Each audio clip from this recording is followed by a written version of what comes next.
இறைவனின் திருப்பெயரால் ஆரம்பிக்கின்றேன்.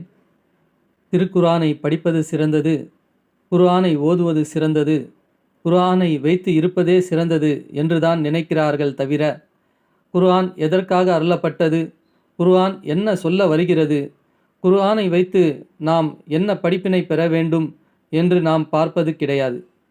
குர்ஆன் சாட்சி கூறும், இறைவா, இவர்கள் நீ சொன்ன விதத்தில் என்னை படிக்கவில்லை, நீ சொன்ன விதத்தில் என்னை சிந்திக்கவில்லை, இவர்கள் உலக வாழ்க்கையிலேயே மூழ்கி கிடந்தார்கள் என்று குர்ஆன் சாட்சி கூறும்.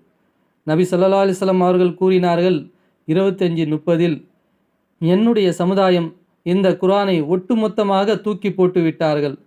இந்த குர்ஆனை நான் எதற்கு கொடுத்தேன், இவர்கள் எதற்கு இந்த குர்ஆனை பயன்படுத்தி கொண்டு இருக்கிறார்கள் என்று கூறுவார்கள். மறுமை நாளில் இறைவன் கேட்கும் பொழுதுதான் தெரியும், குர்ஆனை வைத்து நாம் என்ன விளங்கவில்லை என்று.